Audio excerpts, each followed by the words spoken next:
Imaginez un peu, créer un logiciel juste en décrivant ce qu'on veut, comme ça, dans une simple conversation. Eh bien, c'est la promesse du vibe coding, une petite révolution qui a vraiment secoué le monde de la tech. Mais cette promesse, elle a un double visage et c'est justement de ça dont on va parler aujourd'hui. Tout est parti de là, février 2025. Andrej Karpathy, qui est quand même un des grands noms de l'IA chez OpenAI, tweet cette phrase, presque philosophique. Ce qu'il ne sait pas à ce moment-là, c'est qu'il vient de mettre un mot sur une tendance de fond qui allait absolument tout changer dans la manière de fabriquer des logiciels. Et la preuve que ça a marché, que ça a vraiment pris, c'est que quelques mois plus tard, Vibe Coding était élu expression de l'année 2025. Ce n'était plus un simple terme technique pour développeurs, non. C'était devenu un vrai phénomène culturel dans le monde de la tech. Bon, alors, on va creuser un peu. Le vibe coding, concrètement, c'est quoi? Et ça vient d'où exactement? Alors là, il faut presque oublier tout ce qu'on sait sur la programmation classique. Fini les lignes de code complexes à écrire à la main. Ici, on est en mode conversation avec une intelligence artificielle. On lui explique ce qu'on veut et hop, elle génère le code. Le job du développeur change du tout au tout. Ce n'est plus de maîtriser la syntaxe, mais de savoir bien formuler sa demande et surtout de bien juger le résultat. Mais c'est là que ça devient intéressant. Très très vite, le mot vibe coding a commencé à désigner deux choses en fait assez différentes. Et si on ne pige pas cette double signification, on passe vraiment à côté de l'essentiel. D'un côté, il y a la version technique. Là, la vibe, c'est l'intention, l'intuition du développeur qui va guider l'IA pour que le programme fonctionne. Et de l'autre, on a la version créative qui est super populaire dans le design web. Ici, la vibe, c'est l'émotion, l'ambiance que le site web doit transmettre. Deux mondes, un seul mot. Dans cette version technique, on est dans une boucle ultra rapide. Je décris, l'IA génère, je teste, je demande une modif et on recommence.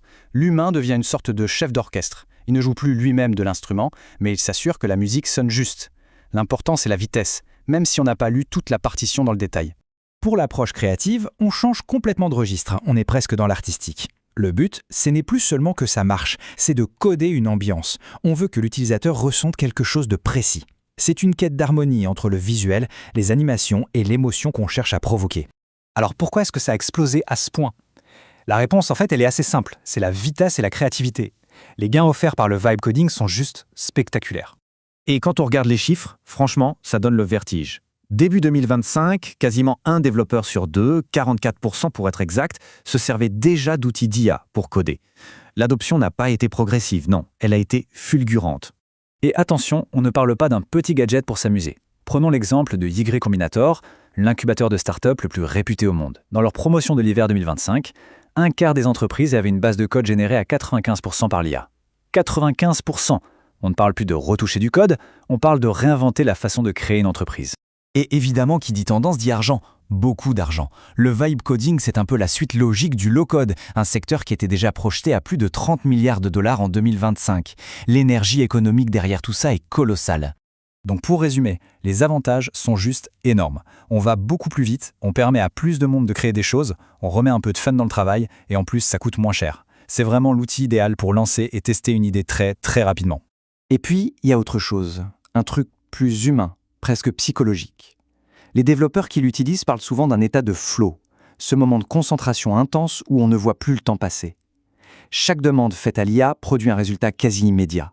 C'est une gratification instantanée, une boucle de récompense qui rend le processus terriblement addictif. Mais, forcément, il y a un mais. L'histoire était un peu trop belle, parce que derrière cette vitesse folle, cette facilité apparente, se cache une réalité beaucoup plus sombre. Et oui, potentiellement très dangereuse. Ce qui nous amène à la vraie question. C'est quoi le prix à payer pour toute cette vitesse? Est-ce qu'on ne serait pas en train de sacrifier quelque chose de fondamental sur l'autel de la productivité à tout prix?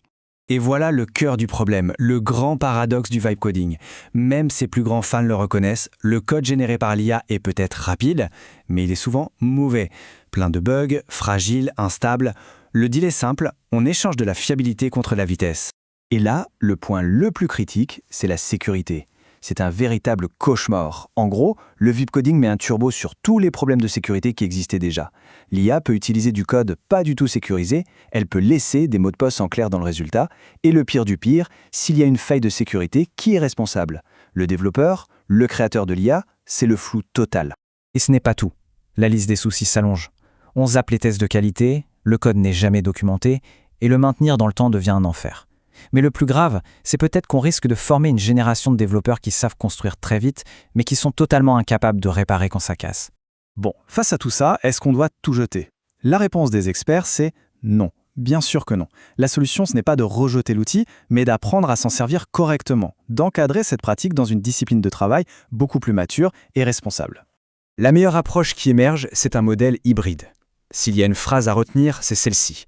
On prototype avec les vibes, on passe à l'échelle avec de la discipline. En clair, ça veut dire qu'on se sert de la vitesse de l'IA pour la phase d'exploration, pour tester des idées, mais dès que le projet devient sérieux, on arrête la magie et on revient aux fondamentaux humains. Réécrire le code proprement, le tester sous toutes les coutures et bâtir une architecture solide. Forcément, ça redéfinit complètement le rôle du développeur. Demain, son travail ne sera plus tant d'écrire du code ligne par ligne. Ce sera plutôt de s'assurer que le code généré par l'IA est de bonne qualité, qu'il est sécurisé et qu'il fait bien ce qu'on lui a demandé. C'est un rôle de superviseur, d'architecte, de stratège. Et qui dit nouvelle ère dit nouveau métier, c'est logique. On voit déjà apparaître des experts pour parler aux IA, des auditeurs dont le seul job est de vérifier le code et qu'elles produisent, des architectes spécialisés dans ces systèmes hybrides, et bien sûr des spécialistes dont l'unique mission est de traquer la moindre faille de sécurité.